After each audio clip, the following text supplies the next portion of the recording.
Kingston, Gananoque area. Hi, I'm Pamela Wallin. I was born in Wadena, Saskatchewan. I work for the CBC. The program is Primetime News, but right now you're watching Studio Q, and you should be.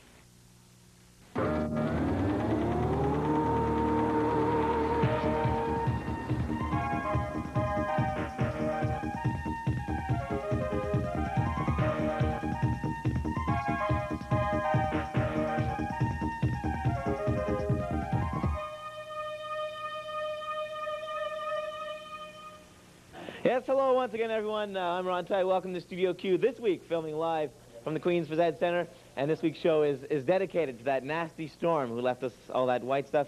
Thank you very much. And joining me this week, filling in for Kirsta, is Thea Andrews, fans of Studio Q. Thea, fans of Studio Q. Welcome. Thank you very much, Ron. This week we have stories on the hiring of the AMS commissioners, on the solar car, and a Streetwise episode. Over to you. Great. Thanks. Well, congratulations are in order to Queen's Golden Gale running back Brad Elberg. After a highly successful season in the CIAU, Brad was drafted by his hometown Saskatchewan Roughriders. Kathy Barnes has more. Draft is in mid-February. I'm going to play that out and see how it works out. If it works out, great. If it doesn't, well, football's not a be-all, end-all. I have a few other things I can do, so it's a nice situation for me. I'm going to just try to have some fun with that as well. Well, Brad Elberg's dream came true, and it looks like he won't have to do anything but play football for a while. Earlier this month, Elberg was drafted 2nd overall in the CFL draft by the Saskatchewan Roughriders. It has been a long yet successful road for the Gales all-star tailback.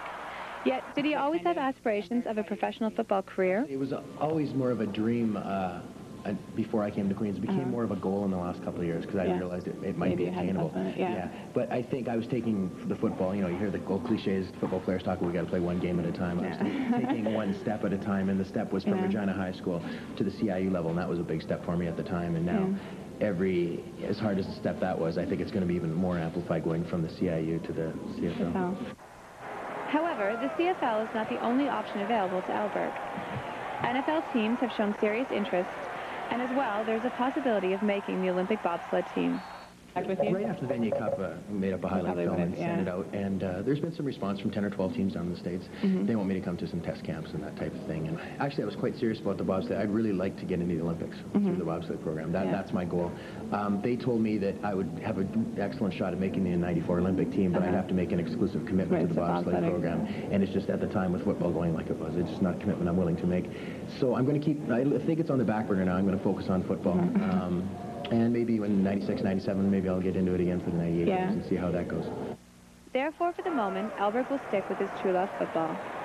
And regardless of what league he plays in, he will likely set high goals and work hard to accomplish them. So I think I'm going to focus on football, and that's number one. And I'd really like, you know, whether it be in CFL or NFL, we'll have to wait and see. I just would like that to work out and be successful that way. All of Elberg's newfound notoriety came after what was not only a dream season for himself, but for the Golden Gales as well. But don't think Elberg is all set to take off to professional football and forget about his past life at Queens. Yeah, actually, I've had an opportunity to work with some fantastic people. The coaching staff, particularly the head coach, Doug Hargraves, and our offensive coordinator, Bob Howes, they've been fantastic. You know, going above and beyond the call of duty to, you know, to help me improve my game. There's many times where I wonder if I would have stayed in school had it not been for the football program. I mean, they kept bringing me back every year. So it's been great. It was, like I said, when I made the decision to come to Queens, I was pretty apprehensive about going 2,000 miles from home. That's the best decision I made in my life. And while Elberg will miss Queens, there is no doubt that this fan favorite's departure will leave a gap in the hearts of all Queens football fans. For the past 4 years, Brad Elberg has provided Queens football fans with many special and exciting moments. And as he ventures into a professional football career, you can be sure the entire Queens community will wish this fine athlete all the best for the future. Reporting for Studio Q, I'm Kathy Barnes. After their recent victory, the AMS executive for the 1993-94 academic season finally got down to the business of choosing the commissioners who will head up the various levels of student bureaucracy for next year. And no doubt that their choices will certainly help to shape this university for next year. Here's Sharie Ross. Prospective AMS commissioners and directors were interviewed over the past weekend. Catherine Phillips, president-elect of the AMS, commented on their hiring policy. During the campaign, we did employ a gender parity. We wanted a representative and a diverse council. With this in mind, the selection process also involved determining how prepared the applicants were for their commissions or services and how they would work with each other. The executive presented all applicants with questions which probed their understanding on issues and awareness on campus. Phillips stated that the council was representative of the lesbian and gay community and that members of different racial backgrounds were also represented. Right now, but I think we might have to because we might not be able to meet before tomorrow, and I just brought this up with them. Incoming commissioners are Taz Pir Mohammed for Academic Affairs, Alison Mitchell for Campus Activities, Darren Nevin for Communications, Claire Fielding for Education, and Bob Adley for Internal Affairs. The Director for Media Services is Eric Jabal. The Director for Services has been separated into two positions, Jess Dutton for Services A and Stephanie Taylor for Services B. The importance of the AMS commissioners and directors' appointments cannot be underestimated, as these individuals will be our representatives in the 1993-94 academic year. These individuals will help shape the Phillips, Wilson and Minison vision for SPICE. The question is, will these SPICE advocates detract from existing AMS policies, or will we see the implementation of present agendas? According to Phillips, it seems likely that the incoming AMS will follow in the footsteps of the present AMS government. We're very impressed with what was done this year, and we don't intend to be radical. With their commitment to gender parity and racial representation, the incoming AMS government has already started off with ideas which are different from the traditional status quo. The ramifications of these ideas will be evident in the year to come. For Studio Q, I'm Sharie Ross, reporting. The scientific community is continually searching for better and more efficient sources of energy, one of which is not Ron Tite, Mr. Kinetic in the background here. The sun is often held up as a significant and inexhaustible source of future power. However, until relatively recently, it's been difficult to harness. Fortunately, the Queen's engineers have not given up on the idea of sun as a practical fuel. Crawford Smith has this story on the solar car. Rising gas prices might be a problem for most motorists, but here at Queen's, engineers are working to solve that problem. Over at McLaughlin Hall, the team members of the Queen's Solar Quest are quietly working on an alternative vehicle, powered almost entirely by the sun. The car is being developed specifically to compete in a pair of races, an American University Challenge from Dallas to Minneapolis in June, as well as the World Solar Vehicle Championships in Perth, Australia, this coming November. At that point, we decided we'd like Project to build a manager Andrew Marchant pointed out to me, this is not Queen's first time entering. We developed our second vehicle and raced that in the World Solar Challenge from Darwin to Adelaide across Australia. Since that time, we've built a third vehicle. This vehicle here. Construction of the car has been almost exclusively an undergraduate enterprise. The project has brought together nearly 150 students from engineering, commerce, and arts and science. Together they're assembling a vehicle which will operate remarkably like a standard car, yet will be able to cruise at 50 kilometers an hour while consuming less power than a hairdryer. Of course, an undertaking of this size isn't cheap, and fundraising has been a priority. The money comes from three basic sources, the university, corporate sponsors, and government sponsors. We have corporate support from Panasonic, from Alcan, from DuPont Kingston. Also, Northern Telecom Australia is a major sponsor. We also receive funds from the Faculty of Applied Science, from the Energy Mines and Resources Canada, U.S. Department of Energy, Environmental Protection Agency, and so on. Currently, the car is in its final stages of construction. The chassis is complete, and all that remains is to assemble the outer shell. For all interested, Public Relations Manager Shelley Lewis indicated that unveiling of the final product is just around the corner. Well, actually, we're having an unveiling to present the new car to the university, and that's going to be on April 5th outside of Grant Hall at 11 a.m. The Queen's Solar Quest project is an example of what undergrads are capable of. And even if you're not car crazy or into high technology, I strongly recommend stopping by McLaughlin Hall to see what this fantastic project is all about.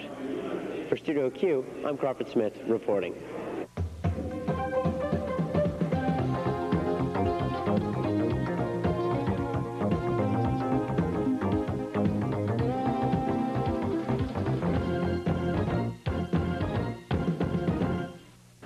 Okay, Ron, what do you think the JDUC could really use to spice it up a little bit? It could be spiced up. It could definitely be spiced up. I mean, the JDUC, it's a great place, but it's a little dry. Other than the, like maybe a Geraldo Phil guest appearance, you know, some Universals might be nice, or a hot tub rental place. Right in the Lower Cayley, hot tub rental. Right in the lower, you bring your trunks, you know, they provide you with a towel, midday break, it'd be awesome. Well, I went out for Streetwise, and I asked people, Queen students around campus, what they thought the JDUC could really use to give a little bit of life. Well, let's take a look at it. Massage parlor. A massage parlor? Yes, I think it would be very helpful. I would like a saloon. A saloon? A Western saloon where you can come in with cowboy boots, cowboy hats, and, you know, sit down and relax with all the gunslingers. Yeah. Brewers retail. Yeah, massage parlor, I think. I'm often very stressed and very stiff. A roller coaster. A pet store. We need a nap area. No, we need a petting zoo, a definite petting zoo. A petting zoo and a nap area. A beach and a little ocean store in the corner there. A beach and ocean store? Yes. Because the weather's so good. With a lot of sun. Yeah. The sun's on sale, by the way. It would help the stressed out students. I mean, you know, they could go to the gym or, you know, come down here and get a quick massage and, you know, relieve those sore and tense muscles that have gotten stressed because of studying into the wee hours of the morning. It sounds good to me. I think it's important for the JDUC to have a little fun store for lingerie for men. What I think we really need in the JDUC is the Irish Community Relations Center. So on days like St. Patrick's Day, people like me can get in touch with their Irish heritage. Thank you very much. Yeah, you know, you rent a little spot, you get your cabana and stuff, and you stay there for the afternoon if you want, or all day. But you'll have a little suntan lotion spot beside it. Drugstore. We did. Why particularly on your way to pick up your girlfriend? Sometimes she might have a cold. A condom shop? Oh, condoms. Okay, condom store. A condom service machine. We need a condom store on campus. Oh, another condom store. Another condom store. On campus. Why do you need a condom store right on campus? We have a sexually active group here. You get the sand up your butt and everything, you know. You walk around, you know, the regular stuff. Just go straight to the beach store. It's right there. It's wonderful.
Media types here at Queen's got a small thrill when Pamela Wallin spoke in Dunning Auditorium on Sunday. Wallin co-anchors CBC's Primetime News with Peter Mansbridge. She spoke about a new era of journalism, moving along with the current trends of globalization and the latest in broadcast technology. My point, overstated with all these statistics, is that this is a profound influence on our life, and we have to become critical spectators. After the traditional iron ring ceremony in Grant Hall, graduating engineers moved to a reception in the Skylight Dining Room. The presentation of this ring is often more symbolic to engineers than convocation. International students celebrated their diverse cultures this week in the Lower Cayley. Info booths gave passers-by the chance to look at pictures and ask questions about various countries. International Week will be capped on Saturday night with a special dinner in the Skylight Dining Room. You can pick up tickets to this event at the International Center. Called the storm of the century by some, harsh weather hit Queens over the weekend, causing accidents and forcing cars to drive along the sidewalk in front of Douglas. This interesting route might also have been created due to unique snow removal techniques used by the city of Kingston. The Honorable Mr. Justice Jules Deschamps spoke in the Policy Studies Building on Tuesday night. Deschamps' long list of credentials includes holding the position of Chief Justice of the Superior Court of Quebec and founding the Quebec Interprofessional Council in 1965. His talk, entitled Official Yet Unequal, dealt with language rights here in Canada, and his comments were very thought-provoking. Thursday, March 18th was declared a national day of action by those opposing the federal budget cuts and the proposed policy shift for the overseas development assistance. Supporters of the day gathered in the Lower Cayley to listen to Carl Flecker of Cuso and Liberal MP Christine Stewart speak about these issues.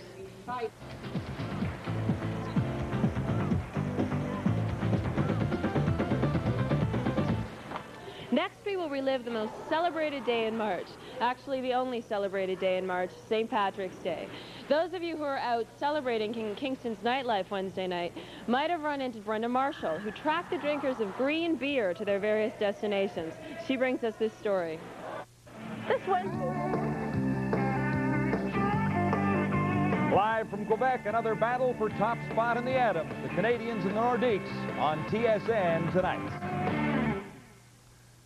Hi, everyone. I'm John Wells at Hockey Control in Toronto. Our game tonight promises to be a great one. Just 2 points separate the top two teams in the Adams division. For now, Montreal holds the advantage. But the Canadians have lost 2 straight, while the Nordiques have won 2 in a row. And if Quebec makes it 3 in a row with a victory over the Canadians tonight, the race for top place in the Adams division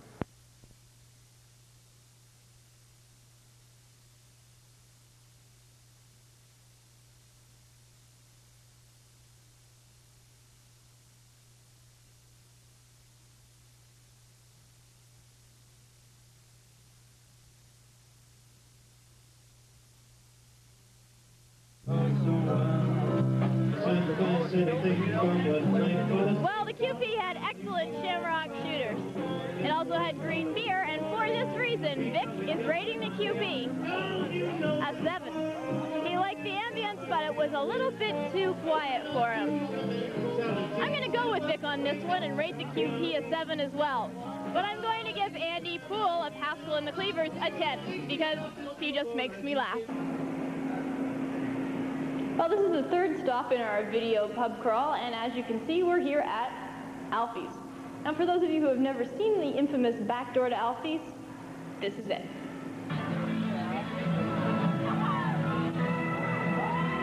Vic and I are now wrapping up our tour of Alfie's. I'm going to have to rate Alfie's a 5. As you can see behind me, there is clearly no band playing. It's 9:45 now, and, well, I sort of wanted to see something. Vic, on the other hand, is going to rate the bar a 4, citing the incredible lack of green as his main reason. It was generally an ungreen environment. We're at our 4th stop now, which is the Shot. As you can see, there's a lot of revelry going on. There's a lot of people here, and they all seem to be having a good time. So we're going to check it out. Now, there's no band, but they didn't promise us one, so we're not going to hold that against them. My green beer and Vic's green beer, you know we like the color green, so we had a great time at the Shot. A lot of decorations, green pool tables, and green dart courts. So Vic's going to rate the Shot a 9, and I'm going to follow suit and rate the Shot a 9 as well. We're at AJ's now, where Michael, George, and the Jive are playing. Well, AJ's was a good time, but there weren't really very many St. Patrick's Day festivities going on. And for that reason, Vic's going to rate AJ's a 3. Now, I think that's really rather harsh. I mean, I really like the band, so I'm going to withdraw comment and just try again next year, I think. And we're about to enter Ben's Pub. Hopefully a good time will be had by all.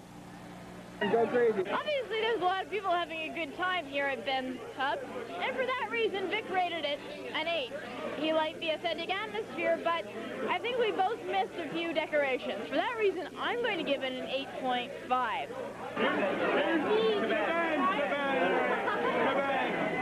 Hi, we're at the Wellington now, where there's our 7th out of 8 bars this evening. There's a lot of things going on here at the Wellington. Jerry O'Kane's been playing. There's been some pipers, a lot of people in kilts, a lot of people in green. It's a very Irish sort of atmosphere.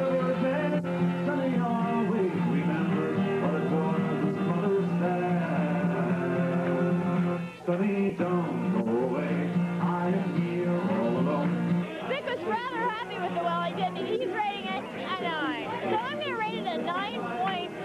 2-5. We are at the brew pub, our last stop in our journey. We've got one more St. Patrick's Day shooter to go. Vic's kind of passed out at the moment, so the camera is just resting on the table. But he's willing to give the brew pub even though we weren't here for the major festivities, we understand it was a pretty happening place a few hours ago. So I'm going to give the brew pub a 7.5. In conclusion, the morning after, apparently our 3 picks from last night were the Wellington, The Shot, and Ben's Pub. For Studio Q, I'm Brenda Marshall. And I'm Vic. Happy St. Patrick's Day.